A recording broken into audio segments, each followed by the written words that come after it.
Gracias. Mi nombre es Julián Jala Flores. Vengo de Bolivia. Pertenezco a la Confederación Sindical Única de Trabajadores Campesinos de Bolivia. Como el foro es un proceso constructivo, en este tema es muy importante participación de sociedad civil. Pero en sí, sociedad civil no se participa, pero no se participa con poder de decisión en los gobiernos, a lo menos en gobiernos neoliberales. Hay una discriminación racista contra la sociedad civil, contra las organizaciones sociales. Por eso se debe tomar en cuenta, para eliminar el racismo, la discriminación. Un ejemplo, yo sabiendo hablar el castellano, puedo hablar en aymara en mi idioma. ¿Qué estoy haciendo con eso? Estoy haciendo una discriminación. Entonces, es tener una igualdad de derecho, también equidad de género. Eso en Bolivia se está empezando a practicar equidad de género. Un 50% de autoridades de los varones y otro 50% de autoridades de las mujeres. Gracias, y voy a pasar a mi compañero. Muchas gracias. Por favor, aquí el señor de camisa blanca, por favor, el micrófono. Bueno, adelante, por favor. Bueno, mi nombre es Efraín Mollo Flores, soy de la Federación Única de Trabajadores Campesinos del Departamento de La Paz, Tupac Katari. Creo que cuando hablamos del tema de las TIC, estamos hablando de un elemento totalmente fundamental. El hecho de que cuando decimos en comunicación, para tener un diálogo con el otro, cuando hablamos con el otro, también tenemos que escucharle al otro. Pero el problema es difícil entender este hecho, debido a que no estamos en las mismas igualdades, en las mismas condiciones. Y por eso creo que es fundamental el tema de la socialización, en el tema de la información y la comunicación. Lamentablemente, el tema del racismo, el tema de la discriminación, tanto en género, etcétera, etcétera, pasa por el hecho de una mentalidad y una visión política. Esa mentalidad es aún colonial, es aún neoliberal, que no le permite escuchar al otro. Y creo que es eso lo que tenemos que cambiar y darle un nuevo enfoque. En ese sentido, lo que creo, hermanos y hermanas, que esta cumbre debería de definir como un mandato a los gobernantes de crear estas experiencias que el día de hoy hemos escuchado, de juntar todas esas experiencias en un centro de datos, de armar un centro de información y comunicación que permita socializar, no sé, a través de todos los medios alternativos, todos los medios de las formas de comunicación, estos conocimientos, para que podamos hablar de forma igualitaria entre todos y podamos comunicarnos de forma mucho más clara. Yo creo que en este evento deberíamos hacer un mandato, vuelvo a recalcar, a nuestros hermanos gobernantes, para que ellos puedan armar este centro de información, ya sea a través de la OEA o otras instituciones, o a través de esta cumbre, el cual nos permita tener acceso a esta información de forma gratuita, de forma rápida, que llegue a las comunidades, que llegue a todos los hermanos y hermanas que queramos llevar hacia adelante la construcción de esto, en un mundo de unidad y solidaridad por un mundo mejor. Gracias. Muchas gracias. Aquí, por favor. Muy buenas tardes. Soy Luis Fernando Vargas Alzate, vengo de la Universidad EAFIT de Medellín. Represento un actor social de gran trascendencia en estos debates, no más importante que todos los actores sociales que se encuentran involucrados, pero represento el sector de la educación. Y tengo dos asuntos por anotar. Uno es precisamente retomar ese llamado a que los gobiernos algún día escuchen a los académicos, porque es algo reiterado, se ha hecho reiterativo en el tiempo, un diálogo roto entre la academia y el sector gobierno. Por tanto, mi invitación es a que dentro de todas las perspectivas posibles, pues hagamos énfasis en que, así como a cada uno de los actores sociales se les debe escuchar por parte de los gobiernos, pues por supuesto al sector académico, a los académicos, a las universidades, con todas sus propuestas y con todos sus trabajos de investigación que adelantan, pues tengan un espacio y se les escuche también por parte de los gobiernos. Y el segundo aspecto es en relación con una pregunta que surge para la señora Inés Bustillo, por el tema que mencionó ahorita, de cómo ha venido avanzando la región. Efectivamente, la región ha venido avanzando y fundamentalmente desde la perspectiva de variables o manejo de variables macroeconómicas, pero un tema que me quedó dando muchas vueltas es sentir que hay un alivio de la pobreza en la región porque los porcentajes se hayan disminuido.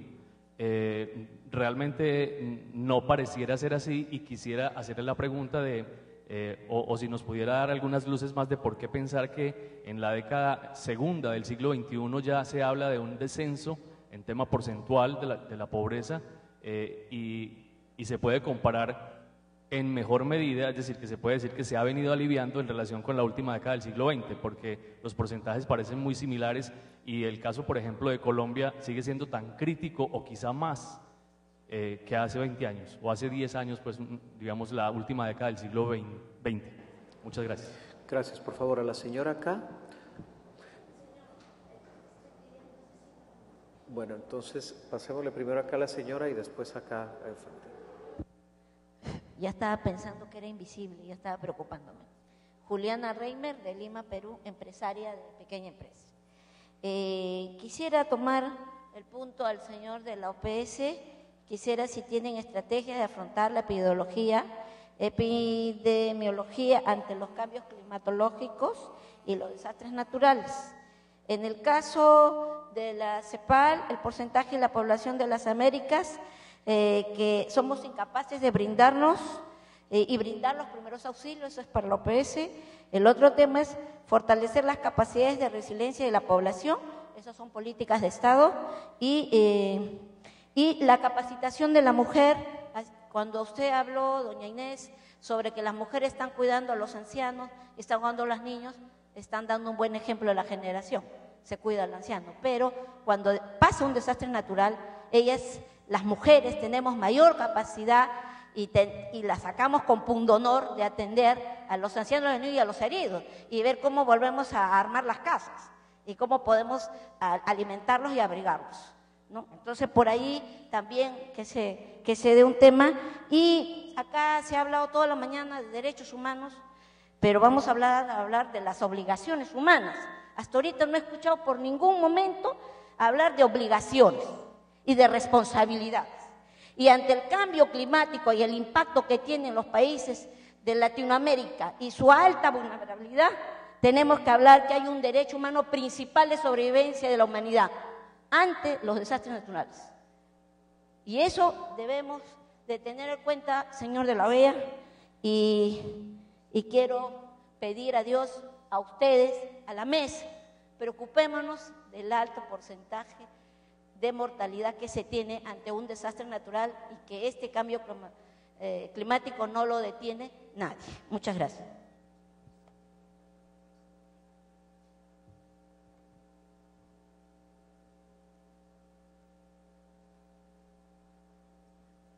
Bueno, es más que todo dirigido a la señora Bustillo. Sabemos muy bien que una de las rutas para definir las prioridades del desarrollo lo constituyen los objetivos del milenio. Estamos a posta de 3 años prácticamente de lograr tener una reducción de más de la mitad de la pobreza en América Latina y el Caribe. Y la CEPAL habla de la municipalización de estos objetivos. Mi pregunta es, ¿cómo estos objetivos son incluidos y visibilizados por los gobernantes en sus planes de desarrollo, tanto a nivel regional como a nivel local, y cómo la sociedad civil define mecanismos para que estos objetivos de desarrollo puedan ser una realidad, estos objetivos del milenio? Porque de lo contrario estamos hablando un discurso que no le llega a ningún actor de la sociedad civil, a ninguna persona que es afectada, ¿sí?, no le llega a los pueblos afrodescendientes, como bien lo plantea el último informe del PNUD, y a los pueblos indígenas, y sí estamos en mora o estamos en función de generar las condiciones democráticas para el ejercicio de los derechos humanos.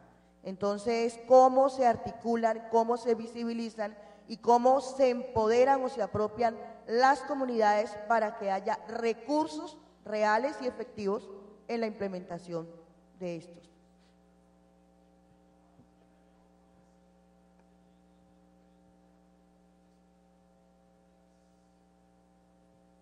Buenas tardes, mi nombre es Mónica Montaño Garcés de la Fundación Europea para la Cooperación Norte-Sur, FECONS, España, miembro del Comité Internacional Cumbre Mundial de Afrodescendientes. Mi aportación, pero también mi inquietud va en este sentido. El crecimiento económico de cualquier región, la OCDE hace un estudio hace muy poco, está muy ligado a la asignación de los talentos, del talento humano, a la asignación correcta del talento humano, pero también está muy ligado a los procesos de desigualdad y desequilibrio social. Y en las Américas, y aquí retomo la intervención de los compañeros afros que me han antecedido, tenemos un grave problema de etnocracia. Es un problema histórico y los problemas para abordarlos hay que conocer dónde se originan y dónde se han originado para poder saber cómo los resolvemos y cómo lo atendemos. Sé que a veces en estos escenarios resulta reiterativo y resulta a veces molesto cuando las poblaciones consideradas minoritarias reclamamos el reconocimiento. Pero es necesario que Latinoamérica entera recupere su africanidad global. Pero no solamente Latinoamérica, es un problema global, porque los africanos y los afrodescendientes, estemos donde estemos, estamos en procesos de exclusión. Si cogemos los objetivos de desarrollo del milenio, en África tienen dificultades para conseguirse, y en América Latina tienen dificultades para conseguirse, y las dificultades le ponemos rostros y les ponemos rostros afros, lamentablemente. Pero no se trata de lamentarnos, se trata de entender que es que está asociado a una cultura y a un proceso etnocolonizador donde lamentablemente establecimos una escala de claros oscuros en virtud de los derechos y del acceso a los derechos, y eso tenemos que transformarlo y tenemos que buscar políticas desde las Américas, porque aquí se originó todo el problema, fue un problema triangular, América, Europa y África, y donde lo hemos concentrado aquí. Y aquí tenemos que buscar también soluciones a ese grave problema. Y las Américas tienen que dar un ejemplo de superación de la etnocolonización y de la etnocracia, y empezar de verdad a establecer procesos meritocráticos en la asignación de los espacios públicos y privados, pero también en la asignación de los recursos y del acceso a los recursos. Hablamos de las nuevas tecnologías, perfecto, pero tenemos que hablar necesariamente del capital humano que estamos despreciando en las poblaciones de etnia negra, indígenas, gitanos, negros, etc. Estemos donde estemos, hay un desprecio hacia el talento humano que tenemos que recuperar desde las diferentes políticas públicas. Gracias. Por favor, la señora ahí atrás. Buenas tardes para todos y todas. Mi nombre es Janet Rosas. Soy la fundadora y presidente de una ONG que se llama Corpo Alegría. Estamos en Bogotá, aquí en Colombia. Y trabajamos por la rehabilitación, habilitación e inclusión laboral de toda la población con discapacidad. No hay discriminación en la discapacidad que trabajamos. Y la inclusión basada en los derechos humanos. Tenemos unos grandes trabajos y unos grandes logros con jóvenes víctimas del conflicto. En estos momentos tenemos 2 de ellos acompañándonos en el foro de jóvenes. Han estado en el proceso desde el año pasado en las reuniones y en los foros virtuales que se hicieron, y eso lo motiva a uno a mostrar las experiencias que ellos hacen, porque creo que es bien sabido que la discapacidad es transversal, la tenemos en todos los temas que se están tratando en la cumbre y en todos los temas en general, en la salud, en la cultura, en el turismo, en la recreación, en la educación, en el trabajo. Entonces, quería poner 2 puntos en participación con ustedes. Primero, que se ha tratado así, que la discapacidad sea tratada como un eje transversal, que le den la importancia como tal, porque si hablamos de tecnologías, tenemos que pensar en la accesibilidad para los invidentes o para las personas con discapacidad física o para las personas con discapacidad a nivel cognitivo.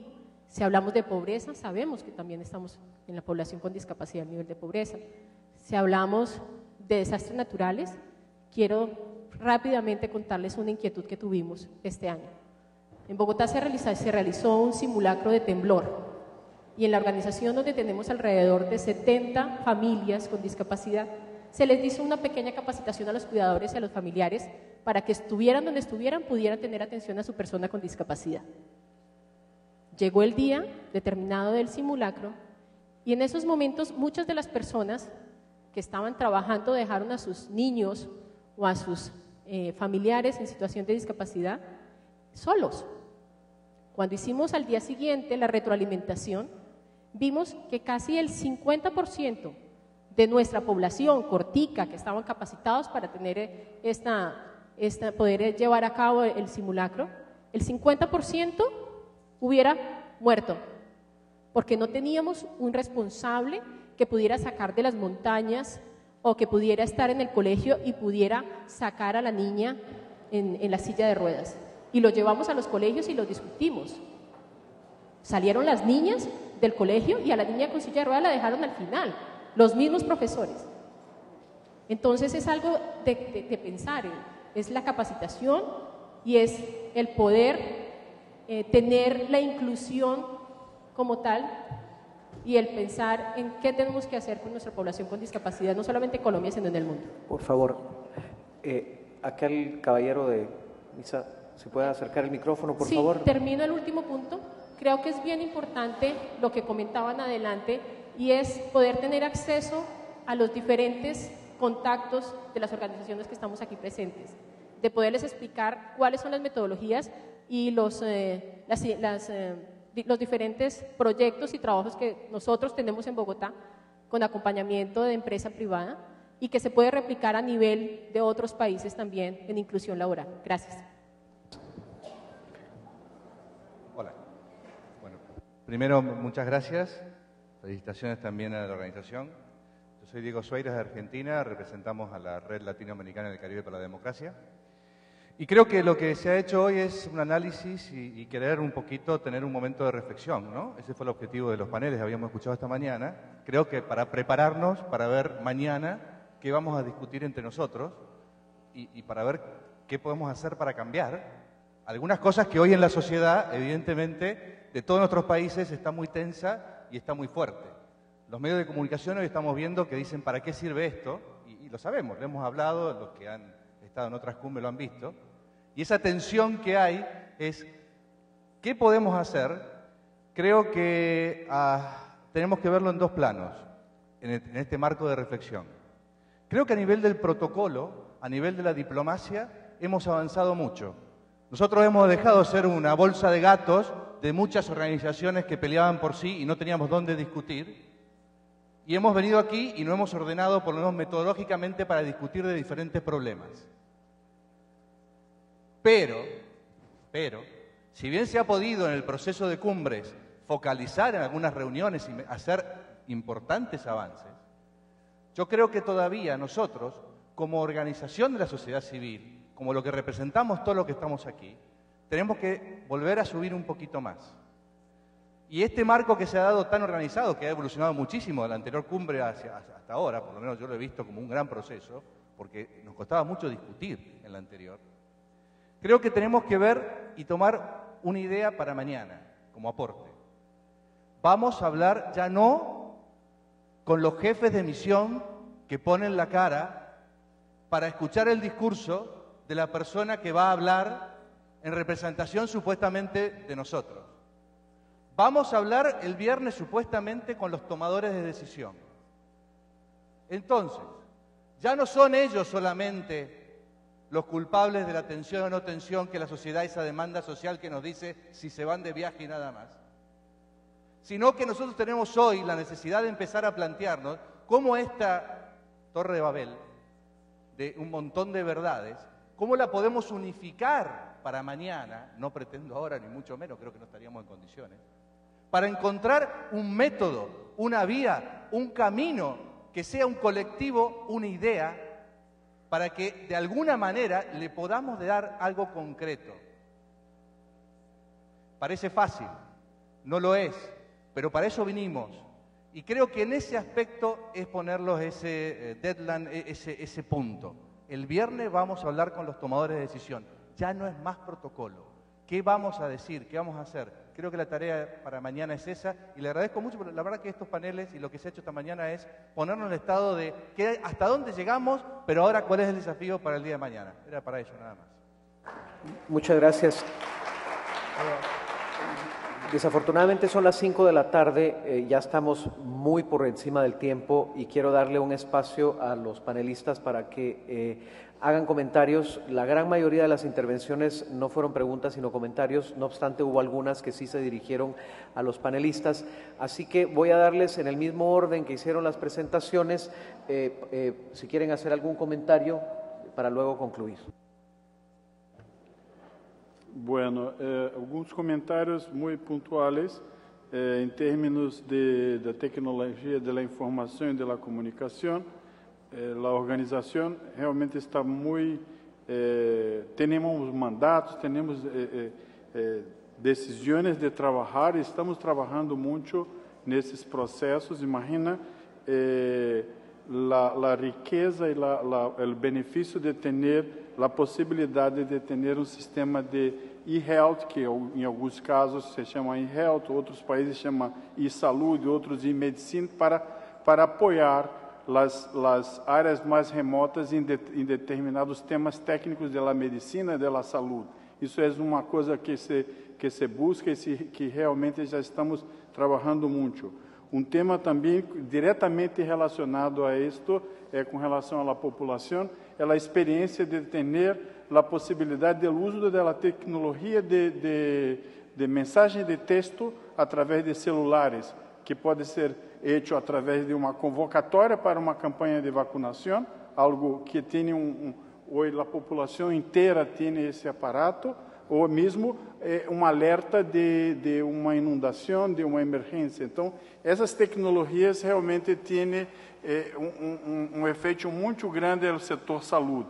Estamos trabalhando com todos esses componentes de Twitter, Facebook, Picasa, YouTube, e temos muitos seguidores, não somente em Colômbia, eu tenho números de Colômbia, mas todos os países da região, e mesmo esses elementos a nível da oficina central também têm uma quantidade muito grande de seguidores, o que permite uma difusão dos temas de saúde para toda a comunidade. Muito se falou aqui sobre a questão de afrodescendentes. Nós outros entendemos este tema como uma necessidade de incluir os enfoques diferenciais em todos os projetos de busca a não somente afrodescendentes, mas indígenas. Acá em Colômbia tem uma grande quantidade de projetos especificamente para o desenvolvimento local, para essas comunidades indígenas e afrodescendentes, sobretudo em litoral pacífico. Para quem não conhece a Colômbia, é a área que tem mais inequidades dessas populações, dificuldades muito grandes de acesso a serviços de saúde. Então, buscamos trabalhar muito esses componentes. Com o tema das organizações baseadas em la fé, nós outros entendemos que são entendemos e trabalhamos com eles de forma muito cerca, em projetos muito específicos de grandes volumes, com essas organizações, as pastorales, que têm a possibilidade de um acesso local às comunidades que muitas vezes nós outros não temos. Então, esses projetos de desenvolvimento local, a grande maioria se dá através dessas organizações locais, que são organizações locais baseadas em la fé. E por último, em termos de de cambio climático. Outra vez temos mandato de los senhores ministros para trabalhar o tema de cambio climático e estamos buscando, e ao momento já temos um documento, uma metodologia de análise de vulnerabilidade em saúde, ou seja, de forma local, em um determinado município, se pode analisar a vulnerabilidade em la saúde a partir de eventos que podem ser mais comuns relacionados ao câmbio climático. E através também de medidas de adaptação que se trabalha em conjunto com muitas outras agências, inclusive organizações indígenas, ONIC e outras, para adaptações de metodologias para eventos de extremos de câmbio climático. Então, essas metodologias estão sendo cada vez mais trabalhadas a nível local e entendemos que esses pontos que poderíamos nós outros fazer algum comentário. Muitas graças por todos os aportes que ustedes hicieron. Inés, por favor. Muchísimas gracias. Yo obviamente no voy a poder hacer justicia a todos los comentarios, entonces solamente algunas cosas breves. En materia de tecnologías de la información, comparto totalmente los que dijeron, hablaron de la importancia de lo mismo, el carácter transversal de las tecnologías de la información y las comunicaciones. Y quiero poner sobre la mesa, porque creo que puede ser de utilidad para aquellos que están trabajando en esta materia, dos cosas que pueden ser de interés. Primero, la importancia de recordar que hay planes regionales para la sociedad de la información. Ya se está en el tercer plan que está convenido entre los gobiernos de América Latina y el Caribe, y lo importante de esos planes es que hay objetivos, indicadores muy concretos y metas, no sé si son cuántos, ya no me acuerdo en este momento cuáles son los indicadores y cuántas son las metas, pero eso permitiría a aquellas personas que tienen interés y trabajan en este tema de ver cómo se está avanzando. Eso está todo en la página web de la CEPAL. Nosotros somos secretaría de la conferencia ministerial de la Sociedad de la Información. Y también tenemos un observatorio para la Sociedad de la Información, también está todo en línea y se han hecho consultas con la sociedad civil para armar estos planes. Así que esto es algo que puede ser de utilidad porque en base a indicadores es mucho más fácil el monitoreo, es mucho más fácil contribuir concretamente y llevar adelante iniciativas.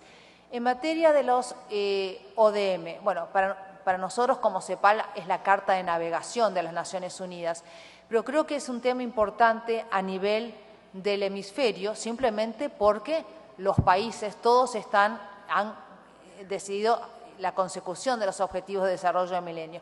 Y nuevamente son objetivos, son metas, son indicadores, que en algunos casos y sobre todo en el caso de los países de América Latina y el Caribe es el mínimo a lo cual podemos aspirar. Y deberíamos plantearnos metas más ambiciosas como se está haciendo. Sin embargo, creo que eso, nuevamente, como son indicadores, puede muy fácil monitorearse y trabajar en ellos. Ahora, trabajar a nivel local y municipal es crucial, porque ahí es donde surgen las diferencias por territorio, las diferencias de género, las diferencias por etnia. Y nosotros en CEPAL eso es lo que estamos haciendo, es decir, cuando nosotros miramos los objetivos de desarrollo del milenio y monitoreamos, tratamos de desagregar cada uno de esos objetivos indicadores por rural, urbano, por etnia, por género, y ahí obviamente uno se da cuenta dónde hay que trabajar. ¿Cómo operacionalizarlos? Es una pregunta tremendamente importante, y cómo visibilizarlos a nivel local. Hay que empezar a trabajar a nivel local con las autoridades locales, hay que levantar los temas a nivel local. El tema de mujer, mi punto es que por el envejecimiento de las poblaciones y por los niños, la presencia de los niños, cuando uno mira las últimas encuestas del uso del tiempo en los hogares, la cantidad del tiempo de las mujeres dedicado a las tareas del hogar, sea del cuidado de los niños, etcétera, etcétera, ha aumentado tremendamente en los pasados años, la sobrecarga de trabajo. Y lamento comunicarles que cuando uno ve el uso del tiempo de los caballeros en el hogar, no ha aumentado en los últimos años. Entonces hay una sobrecarga brutal de trabajo para las mujeres. Entonces es por eso decir la importancia de tener esto como tema y asegurarse de que haya políticas públicas y así como esfuerzos para la provisión de servicios que puedan complementar el cuidado de los adultos, etcétera, etcétera. Y finalmente el tema de que se levantó el tema de los afrodescendientes, indígenas, etcétera. Para nosotros en la CEPAL esto es un tema crucial dado que nos abocamos a los temas del desarrollo. Y ya hace más de 3 años que estamos luchando y tratando de poner en el tapete el tema de la igualdad. Ya no hablamos más de equidad, hablamos también de igualdad, que es igualdad de derechos, igualdad de oportunidades, igualdad de resultados. Y eso es fundamental cuando miramos poblaciones tales como las poblaciones indígenas y los afrodescendientes. Otra área de trabajo que nosotros estamos abocados es todo lo que es la parte de estadísticas, que es fundamental conocernos y saber dónde estamos para inferir en las políticas públicas. En el caso de la colega de Trinidad y Tobago, y ahí termino, es un tema crucial, no puedo añadir más a lo que ella comentó de las vulnerabilidades particulares de las economías pequeñas. Me dejo ahí, muchas gracias nuevamente por todos los comentarios.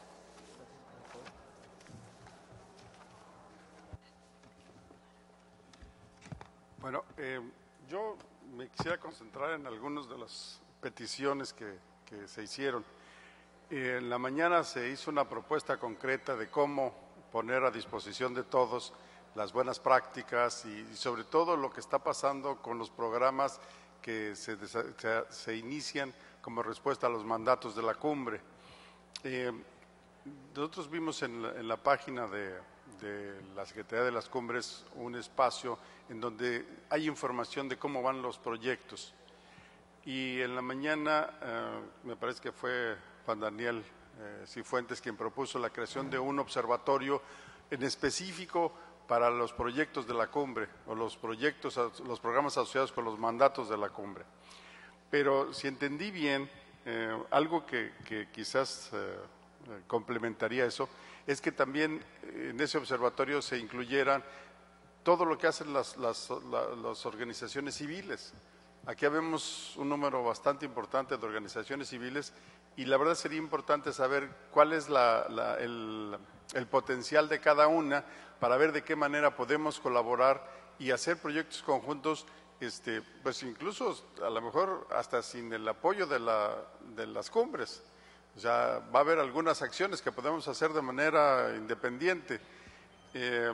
Y creo que sí sería importante tener este centro de información con todo lo que se refiere a las... Y no quiere decir que alguien construya un centro con toda la información, sino que alguien integre la información que tenemos todos publicada en algunas de nuestras páginas para que desde un solo lugar podamos acceder a todas ellas.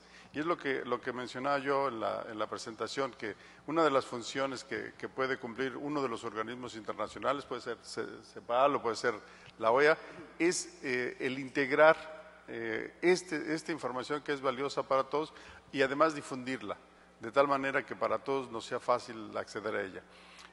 Hay otro problema serio cuando hablamos de los grupos desfavorecidos. El acceso, el que la información esté ya en un lugar integrada y además lista para difundir, no quiere decir que todo mundo lo vaya a recibir. Nos parece que ahí se requiere de proyectos específicos para que los grupos que no tienen la infraestructura para acceder a los bancos de información lo pudieran tener. Y creo que ahí también los organismos internacionales tienen las posibilidades de apoyar ese tipo de iniciativas. Entonces, yo creo que hay una tendencia muy fuerte a la creación de observatorios. CEPAL tiene uno, yo supongo que la OEA debe tener uno o varios.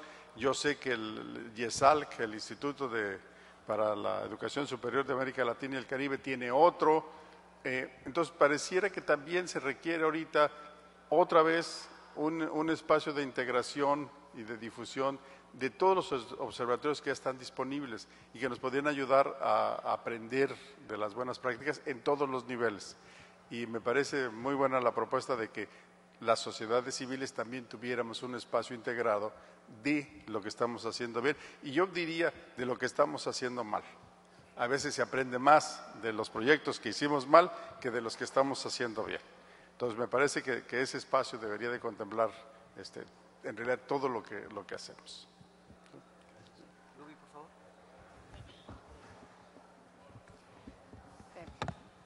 Realmente ha habido una riqueza completa de comentarios, de preguntas, de perspectivas y incluso de llamados de atención ahorita en el plenario. Yo lo que voy a tratar de hacer es tratar de abordar la mayoría, al menos los de seguridad y aquellos que me incitaron más ganas de aportar un poquito, en tres rasgos. El primero es que efectivamente considero que hay problemas que se vienen arrastrando de generación en generación que tienen mucho que ver con justicia social, equidad, los problemas de vulnerabilidad de ciertos sectores de las sociedades y demás problemas que nosotros bien conocemos. Una respuesta de largo plazo, sostenible, tiene efectivamente que pasar también dentro de otro gran bolsón de acciones por un cambio de cultura, en lo cual tiene que involucrar mucho la educación, una educación para la democracia, una educación para la paz y no violencia. Y esto toma muchísimo tiempo y no es una solución mágica de ninguna forma. Los problemas de seguridad que muchas veces vienen dentro de este maremoto de problemas que vamos acarreando y que se reflejan de manera tan fuerte en este sector, efectivamente tienen unos efectos al nivel del país, al nivel de la región y a nivel de regiones que están cerca de nosotros. Y eso es algo que Centroamérica ha aprendido de manera bien dura. Es decir, los efectos de la lucha contra el crimen organizado en Colombia y en México lo estamos sintiendo nosotros. Y está cambiando nuestro entorno de seguridad. Y efectivamente la forma en que nosotros atacamos o tratamos de lidiar con estos problemas tiene la potencialidad, y probablemente ya lo está haciendo, de afectar la seguridad en las regiones del Caribe.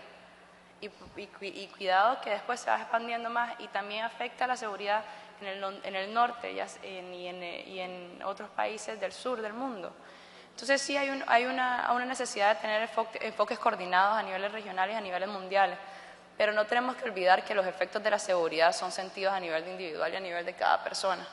Y por lo tanto no se puede olvidar el trabajo a nivel de la comunidad y a nivel de la nación. El tercer comentario, y es una perspectiva muy personal, y se refiere mucho a este tema del diálogo roto y a estos temas de intercambio de experiencia. Y yo como joven le llamo a que si el diálogo no ha funcionado, pues tratemos otros mecanismos para hacer que nos escuchen, ¿no? Sé que es difícil, no es fácil, tratemos de utilizar herramientas que tal vez otras disciplinas conocen mejor, como puede ser la comunicación política, como pueden ser estrategias de empresas, como pueden ser otros tipos de cosas.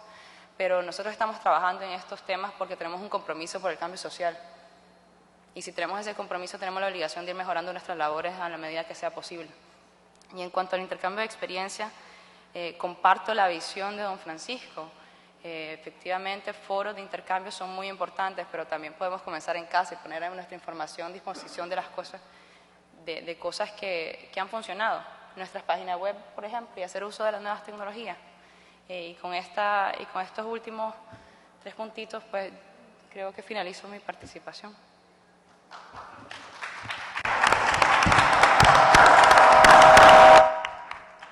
Bueno, quiero agradecerles primero a todos ustedes por obviamente la atención, pero también los comentarios tan ricos que se dieron durante este diálogo.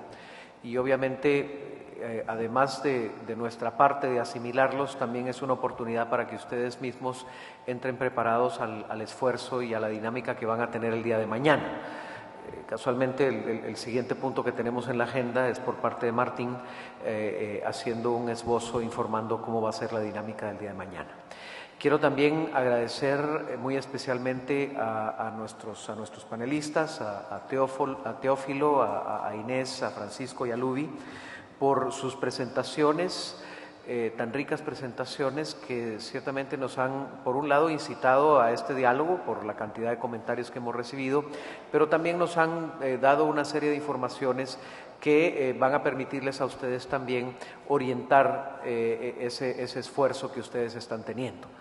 Y por la parte nuestra, por lo menos en el caso mío, al ser funcionario de la OEA, he tomado debida nota de algunas de las sugerencias y en algunos casos donde ya tenemos algunas dinámicas que están funcionando, como en el tema del intercambio de las experiencias exitosas en los aspectos sectoriales, es el desafío de ver cómo podemos incorporar en ese proceso de intercambio de experiencias exitosas, que en este momento está muy enfocado a la parte gubernamental, a la sociedad civil y a los actores sociales. En ese sentido, el uso de las tecnologías, pues creo que nos permite avanzar en ese sentido, aunque no son ciertamente la panacea. Las tecnologías son instrumentos, son mecanismos, son herramientas, y un componente muy importante tiene que ver con el contenido. Bueno, en fin, hay mucho que hablar, hay mucho que dialogar, pero el tiempo se nos ha acabado, así que yo les solicitaría nuevamente un caluroso aplauso a nuestros panelistas y con esto daríamos concluido este panel. Gracias.